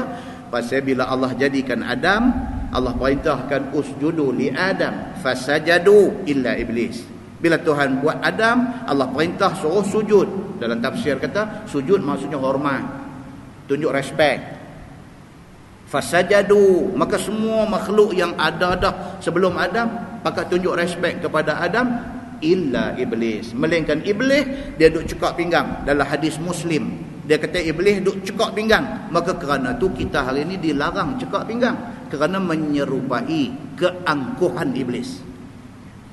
Dilarang cekak pinggang ni pasal apa? Kerana menyerupai keangkuhan iblis. Bila iblis tak mau turut perintah Allah, sujud dekat Adam ni, dia berdiri cekak pinggang. Yang ni memang cekak pinggang ni melambangkan apa? Sombong. Melambangkan sombong. Maka iblis ni dia baru saja duk sakit hati, luka hati, duk berdarah, duk menitik, tak habis lagi. Bila tengok anak Nabi Adam ni sudah jadi hal, merupa iblis ni dengan rupa burung. Dia nak buat contoh kepada Qabil ni. Maka menyerupa baginya iblis, maka mengambil ia seekor burung, maka ditaruh kepalanya di atas batu dan dihampas dengan batu lain ke atasnya. Qabil melihatnya. Iblis ni dia mai tunjuk satu sampel pembunuhan kepada Qabil. Burung sama burung, dia main macam manakah dia pelekoh kawan ni bagi jatuh, dia ambil batu buah atas kepala, dia kata. Begitu jadinya. Dan Qabil melihat benda itu, maka ditaruh ia akan kepala Habil di atas batu dan dihampas dengan batu lain, maka mati ia di Jabal Nur. Dia kata kejadian ini mengikut riwayat ini. Dia kata di Jabal Nur. Jabal Nur ni di mana tuan? Di Mekah. Jabal Nur. Baik, dia kata umurnya 20 tahun pada ketika itu. Pada masa dia kena bunuh tu umur baru 20, dia kata. Dan tak kala sudah dibunuh Qabil akan Habil, maka tinggal akan dia. Tiada diketahui apa nak diperbuat, kerana ia, yakni kerana Habil adalah mula mayat Bani Adam di atas muka bumi. Tadi nak bunuh, tak tahu nak bunuh macam mana. Dah bunuh nak buat macam mana? Ni pula satu bab pula. Dah bunuh dah ni, nak buat macam mana ni? Dah bunuh ni. Mayat ni pakai tinggal lagu tu aja kah? Nak ambil apa tali pergi ikat-ikat dia kat pokok mana, macam mana nak buat ni dengan mayat ni? Begitu jadi. Maka mengkasat makan akan dia oleh binatang-binatang. Dia pun ingatlah ni lah, pergi cari tang-tang mana ada binatang yang boleh makan ni, pergi lempak mayat ni di situ, biar binatang makan mayat dia ni, dia kata. Maka menggalas akan dia oleh Qabil itu di dalam 40 hari. Dia kata dia duduk galas mayat tu saja 40 hari. Dia kata duduk galas. Ini riwayat. Kata Ibnu Abbas tahun, dia kata. Sehinggalah berbau mayat itu. Maka menghendaki Allah memperlihat Qabil akan jalan kematian anak Adam pada tanah. Mai pula nak tunjuk pula macam mana nak settle benda ni. Maka Allah menyuruh 2 ekor burung dendang berkelahi. Tuhan pula hantar. Tadi iblis merupa tunjuk cara bunuh, cara nak simpan mayat. Allah hantar burung juga mai untuk nak tunjuk. Maka membunuh seekor akan yang lain, maka mengorek ia dengan paruh dan dengan 2 kakinya satu lubang, kemudian ditariknya ia akan yang mati itu ke dalam lubang dan kambus dia dengan tanah. Maka Qabil melihatnya. Allah hantar burung main tunjuk. Sebab ini tak ada contoh lagi atas dunia ni. Nak buat lagu mana? Tak ada contoh. Nak buat lagu mana? Macam kita lah, kalau kita tak ada contoh, kita mentadbir masjid, kita nak buat masjid jadi macam mana? Tak tahu ni nak buat macam ni. Orang lantik aku jadi jawatan kuasa ni, aku nak buat lagu mana ni? Masjid ni buat lagu mana? Tak buat apa. Hari ni senang. Hari ni kita tak payah fikir, tak payah perah kepala otak. Kita tengok contoh mana-mana masjid yang makmur. Apa mereka buat, kita buat. Senang. Cari je. Dia ada banyak lah ni. Dia ada banyak masjid-masjid yang imarah hari ni. Apa masjid tu buat sehingga dia jadi imarah? Apa yang dia buat? Kadang-kadang tuan-tuan, ada masjid-masjid ni, tabung masjid ni tak ada duit. Orang tak bawa duit. Pasal orang tak bawa duit, pasal orang tengok tak ada apa kat masjid tu. Mereka kata aku duk bagi duit dah berpuluh tahun dah, apa mereka buat? Orang tanya benda tu.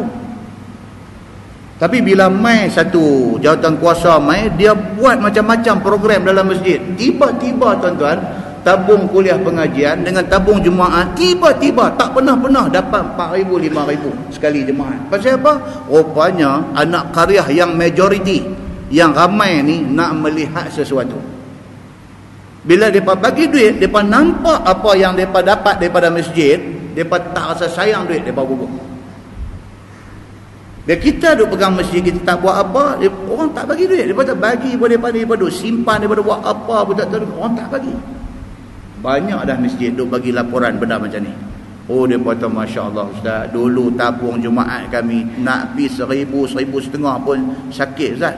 Alhamdulillah lah ni 3,000 paling rendah, dia duk main 4,000, 4,500 macam tu. Dia duk maintain tiap-tiap Jumaat. Alhamdulillah. Pasal apa tuan-tuan? Pasal orang nak tengok duit tu apa jadi dengan duit tu. Orang nampak dari segi pembangunan infrastruktur, orang nampak dari segi program, orang nampak dari segi imarah masjid tu, orang nampak.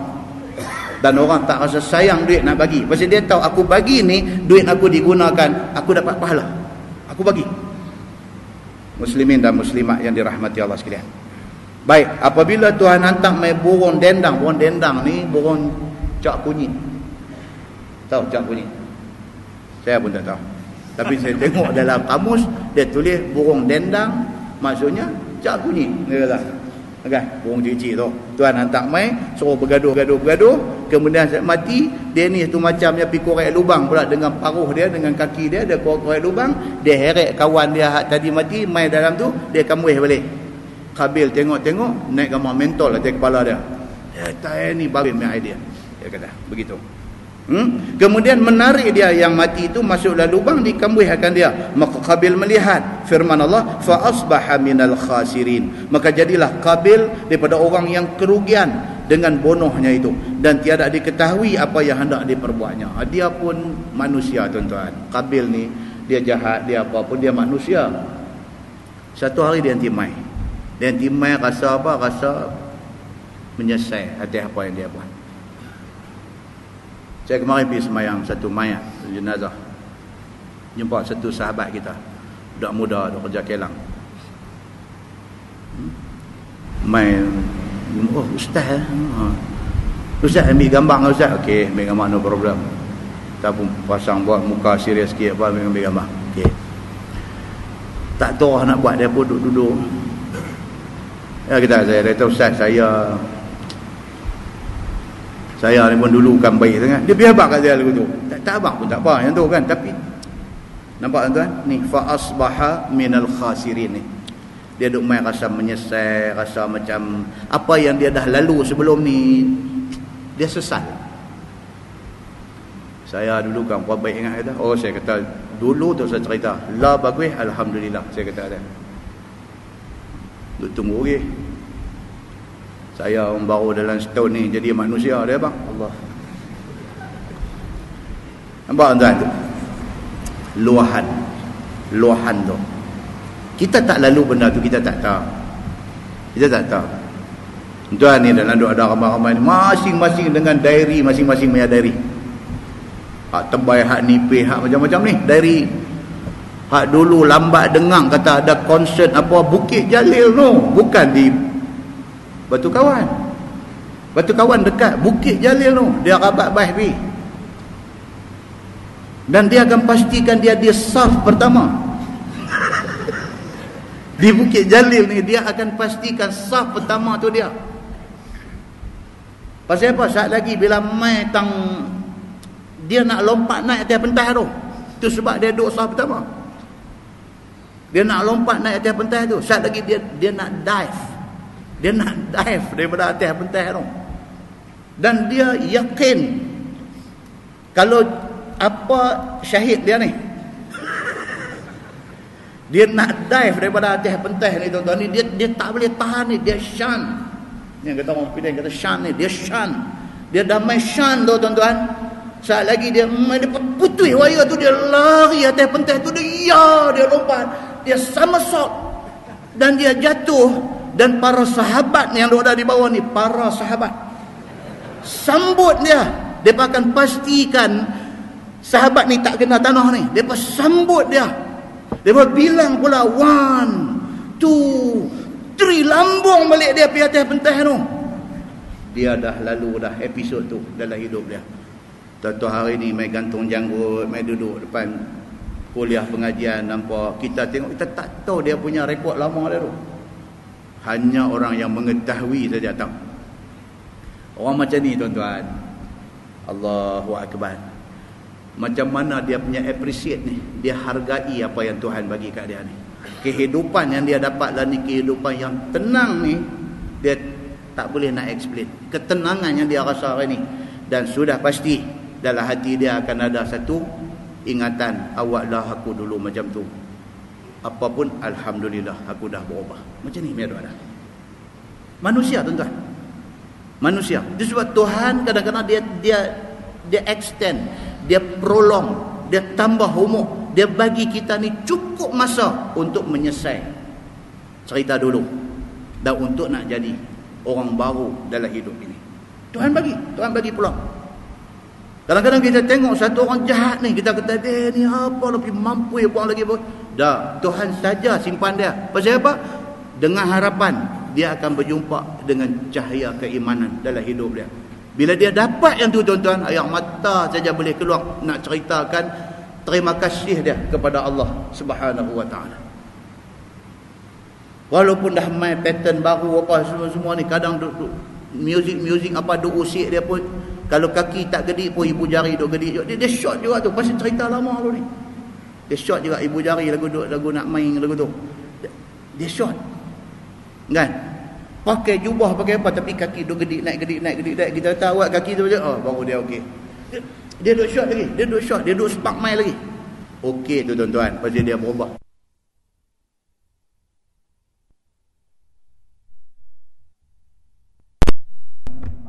Allah sekalian, maka demikian hal berlaku kepada Qabil ini, fa asbaha minal khasirin, maka jadilah Qabil daripada orang yang rugi dengan tindakan dia membunuh Habil itu, dan tiada diketahui apa hendak diperbuatnya. Dia pun demai menyesal juga, apalah aku pergi buat macam ni, sedangkan dia ni adik aku sendiri. Fa ba'asallahu ghuraban yabhathu fil ardi, maka membangkit Allah Taala akan seekor burung dendang juga dia buah ni. Ghurab ni burung gagak, bukan burung dendang. Burung dendang burung cak kunyit. Ghurab burung gagak. Okey, Allah hantar mai burung gagak mengorek akan tanah dengan paruhnya dan dua kakinya, dan dikambihkannya akan burung yang mati tadi di dalam lubang sehingga tertutup ia, liyuriyahu kaifa yuwari sawata akhi, supaya memperlihat akan dia, yakni akan Qabil itu, betapa cara menutup dia akan mayat saudaranya itu. Allah hantar mai burung. Jadi cerita burung mai tunjuk ni semua cerita siapa? Cerita Allah dalam Quran. Tadi bila tak mai lagi ayat ni duk dengar tadi duk kata ni mai hadis apa pula ni, hadis palsu, riwayat apa pula dah. Dia duk mai burung dua ekor mai duk tunjuk, rupanya ayat Quran yang cerita kata burung mai tunjuk macam mana cara nak korek, nak kambih ni semua disebut oleh Allah di dalam surah Al-Maidah. Baik. Firman Allah, qala ya wailata a'ajaztu an akuna mithla hadzal ghurab, maka kata Qabil, wahai kebinasaanlah aku, ya wailata, binasalah aku, lemahlah aku, bahawa jadi aku seumpama burung gagak ini. Bila dia tengok Tuhan hantar mai burung gagak, mai tunjuk macam tu, dia sendiri bercakap kat diri dia. Dia kata, koman sungguh aku. Sampai burung mai ajak aku sendiri tak boleh fikir benda ni. Nampak tuan-tuan? Allah Subhanahu Wa Taala kadang-kadang dia bawa mai satu benda, dia nak bagi manusia ni melutut pada dia. Apa saja Tuhan bawa mai, nikih kapal terbang hilang ni pun nak bagi manusia melutut. Manusia melutut kepada Allah. Hari yang ke-45 ke 46 dah. Tak tahu cerita lagi. Bil duk mai dekat kerajaan Malaysia setakat minggu lepas dah 160 berapa juta. Bil tu kapal terbang pi, kapal ayang pi, apa semua tu bil duk mai kat kerajaan dah beratus juta. Tak tahu lagi. Sekeping, secebis cebisan kapal terbang pun tak jumpa lagi.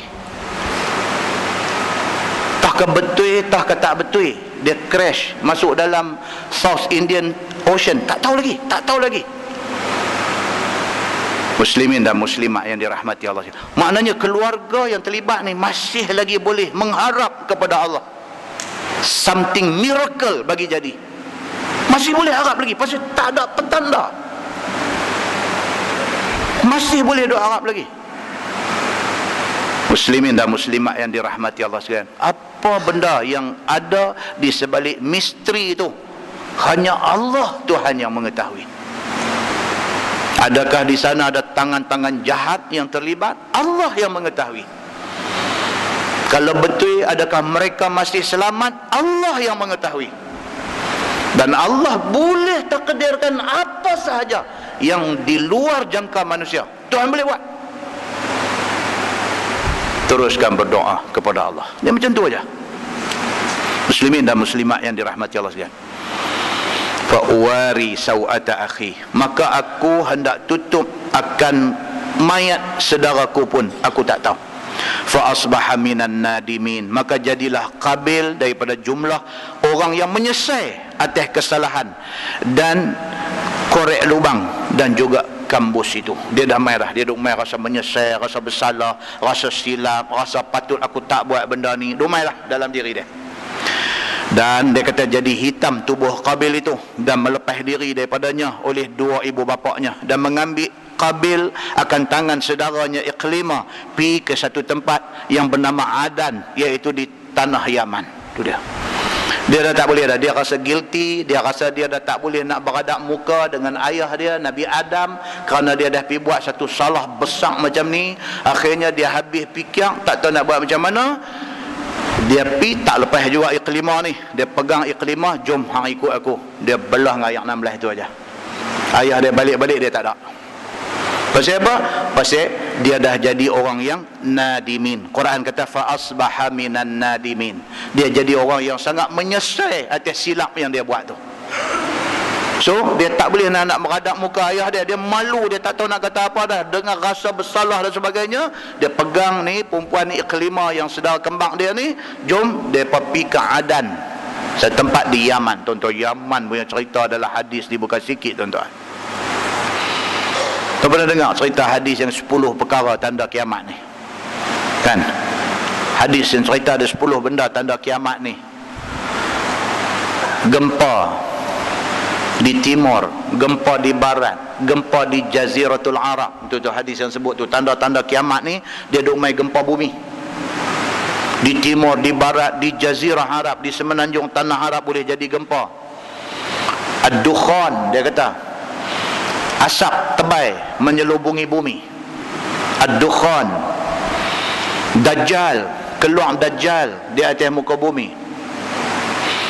Dabbatul ard, tak tahu menatang apa, dia melata atas muka bumi ni, apa benda tak tahu. Hadis kata ni semua ni dekat nak kiamat, dia terbit mai benda-benda ni. Matahari naik daripada maghrib, daripada pihak barat, selalu-lalu keluar kot timur. Tahu hari ni mai keluar kot barat, pakat terkejut ni awak keluar kot ni, pasal apa? Ya'juj dan Ma'juj min kulli hadabin yansilun, daripada tanah tinggi turun mai makhluk Allah yang bernama Ya'juj dan Ma'juj. Dan salah satu ni dia kata apa, wan narun takhruju min qa'ri adanin turahhilun nas. Dia kata sesuatu daripada tanda besar kiamat ni apa dia?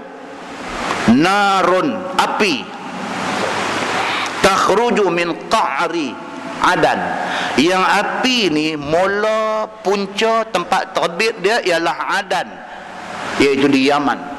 Dia terbit main api daripada perut bumi.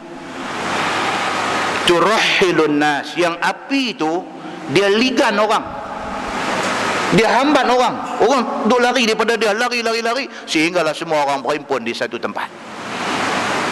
Benda ni juga berlaku di Adan, di Yaman.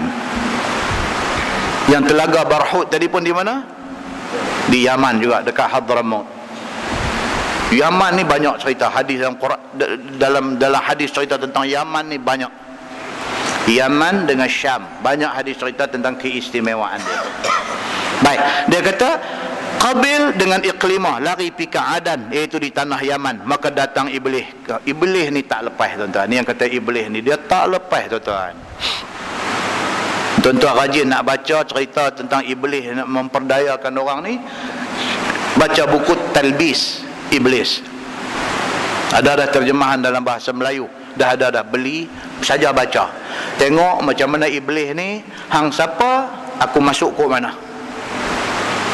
Kalau hang alim ulama, dia ada lorong masuk dia. Kalau hang pemimpin, dia ada lorong masuk dia. Kalau hang, dia ada lorong nak masuk mai, nak memperdayakan kita. So dia kata di sini apa? Iblis tak lepas, dia meropa lagi sekali. Maka datang Iblis, katanya hanya makan api akan korban Habil itu menunjukkan keadaan ia sembah api. Dia mai ikut tu pula. Dia kata hang tengok dah api yang makan kambing kibas yang dipersembahkan oleh Habil, hang tengok tak? Dia kata nak abang kang, api inilah sebenarnya Tuhan, dia kata. Dia belik kat tu pula. Maka dirikan olehmu akan rumah api, ada ia bagi engkau dan anak cucu engkau, maka memperbuat dia akan rumah api itu. Dia kata lah ni hang buat satu tempat, hang nyalakan api, hang sembah api itu. Api itu Tuhan, dia kata. Maka ialah awal orang yang sembah api. Qabil ni sudahlah kesalahan pi bunuh Habil, dia pula jadi orang yang memulakan sembah api. Dia kata begitu.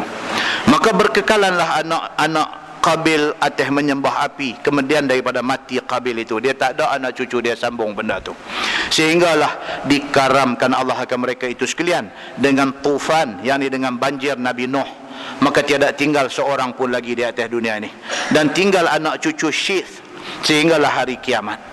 Firman Allah, min ajli dzalik katabna ala bani Israel. Daripada kerana yang demikian itulah perbuatan Qabil, yakni membunuh Habil itu, telah kami fardukan wajib ke atas bani Israel, annahu man qatala nafsan bighairi nafsin aw fasadin fil ardi, bahwasanya barang siapa yang bunuh satu nyawa, tak kira Islam tak Islam, dengan tak ada sebab, bunuh nyawa waris ataupun dengan tiada sebab, berbuat fasid dia di atas muka bumi, sama ada kufur atau zina atau menyamun atau seumpamanya, faka'annama qatalan nasa jami'a, maka seolah-olah dia bunuh akan manusia sekaliannya. Itu dia. Dengan kerana Qabil bunuh Habil, Allah jadikan benda ni sebagai satu peringatan kepada manusia semua. Man qatala nafsan bighairi nafsin, tak kira hang pi bunuh Islam ke tak Islam ke, kalau hang bunuh seorang, sama macam hang bunuh manusia semua dalam dunia ni. Salah. Kita ni bukan salah bunuh orang Islam saja, bunuh orang bukan Islam pun salah, tanpa sebab yang sebenar. Sebab yang sebenar apa dia? Kalau mereka lawan kita orang Islam, dilawan dan nak dibunuh oleh mereka, ketika itu kita lawan mereka, itu sebab yang sebenar. Tak ada pasal kerana tengok dia ni aku meluat dia kat dia ni, pergi bunuh dia, tak boleh. Itu tidak ada sebab yang sebenar. Kita bunuh seorang, Tuhan kata sama macam hang bunuh manusia seluruhnya. Nah, abang kata tak boleh kita nak pergi bunuh orang semata-mata atas alasan benci dan meluat, tak boleh. Begitu firman Allah, wa man ahyaha faka'annama ahyan nasa jami'ah. Macam itulah siapa yang tak bunuh orang, dia menghidupkan orang itu, maka seolah-olah dia menghidupkan manusia sekalian daripada sekira-kira binasa hurmahnya dan peliharanya. Maka binasa hurmah seseorang seperti binasa hurmah orang kesemuanya. Hurmah itu maksud kehormatan diri. Setiap orang ada kehormatan diri dia, kita wajib menghormati dia sebagai manusia. Kan ni cerita YB Karpasing mati ni, ya tu pun jadi riuh juga dalam media sosial ni. Dia satu manusia, dia mati, dia kembali kepada Allah, Tuhan yang mencipta. Dalam hadis cerita apa? Cerita satu mayat Yahudi lalu, Nabi bangkit berdiri bagi respect. Nabi bangkit berdiri sebagai tanda respect. Itu tidak salah, bahkan dibuat oleh Nabi sallallahu alaihi wasallam. Semua jangan lebih-lebih lah. Jangan lebih-lebih lah. Habis setakat hormat sebagai manusia, full stop. Jangan lebih-lebih. Sampai pergi nak menyembah keranda dia, sampai tak disuruh lah. Yang tu tak disuruh lah, itu dia panggil terlebih. Kita kena ada satu garis pemisah, takat mana boleh, takat mana tak boleh. Itu kita kena tahu benda tu. Bergembira atas kematian dia sampai pergi bercakap sumpah sanah pun tak disuruh. Sampai nak pergi duduk pun tak disuruh. Tuan-tuan, Islam ni dia ada cara dia. Dengar dia mati, kata inna lillahi wa inna ilaihi raji'un. Boleh tak boleh? Boleh, tak ada masalah. Pasal apa? Pasal siapa pun bila mati, wa ilaihi raji'un, kepada Allah dia kembali. Boleh. Nak pergi doa pula, pergi ziarah dia, pergi doa, ya Allah ampunkanlah dosa dia ni, tak boleh. Tak boleh yang tu. Pasal apa? Pasal dia tidak mati sebagai orang Islam. Mendoakan keampunan dosa kepada orang yang mati kafir itu haram. Nak kena tahulah takat mana boleh, takat mana tak boleh. Tak payah dia buat ramai dalam Facebook. Bila dia buat ramai ni, adalah yang bila dia buat posting tulis tu melampaui batas agama. Posting dia tu, kita baca melampaui batas agama. Yang pertahan pun melampau, yang sebaliknya pun melampau. Itu yang rosak dia. Sebab saya tak apa suka video respon pelik-pelik dalam Facebook ni. Satu, nampak kita tak ada kerja. Nampak kita tu tak ada kerja. Orang duk baca tak ada kerja budak ni. Kita jadi pembaca cukup. Kalau respon biar benda tu kan melawak sikit-sikit tak apalah. Tuan-tuan, muslimin dan muslimat yang dirahmati Allah sekalian, firman Allah, walaqad ja'athum rusuluna bil bayyinat summa inna katsiran minhum ba'da dzalika fil ardi la musrifun. Dan sungguh telah datang akan mereka itu, yakni Bani Israel itu, oleh berapa banyak rasul kami dengan berapa banyak mukjizat. 4,000 rasul di antara Musa dan Isa. Kata setengahnya 70,000 nabi. Kemudian bahawa kebanyakan daripada mereka itu, kemudian daripada yang demikian itu, sungguh melampaui sekalian akan had hukum Allah. Itu dia. Kita jangan melampau. Dia ada batas sempadan dia, jangan melampau dengan mengerjakan pekerjaan yang jadi kufur dan membunuh orang dan lainnya yang demikian itu. Wallahu a'lam. Lepas ini insya-Allah dia masuk tajuk hukum menyamun. Menyamun dia tak sama dengan mencuri. Kesalahan itu pun tak sama dan hukumannya pun tak sama. Maka kena faham benda ni elok-elok.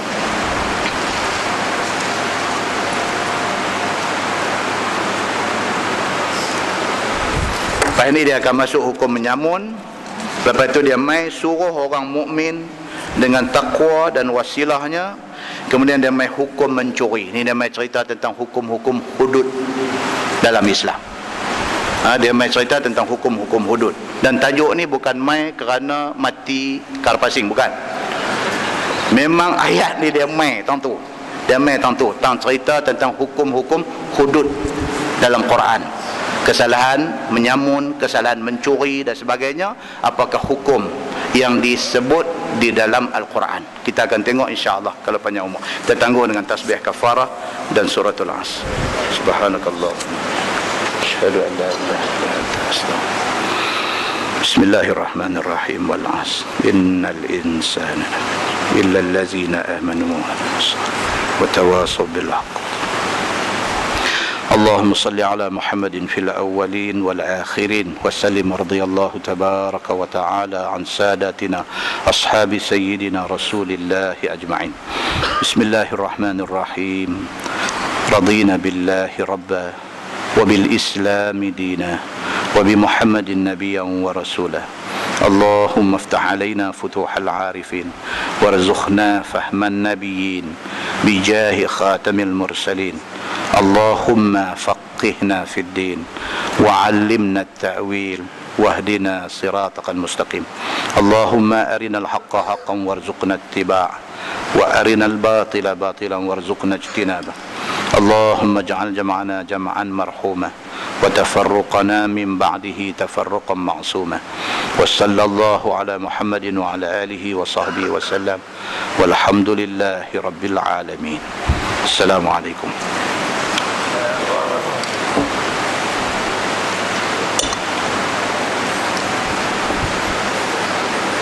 بسم الله.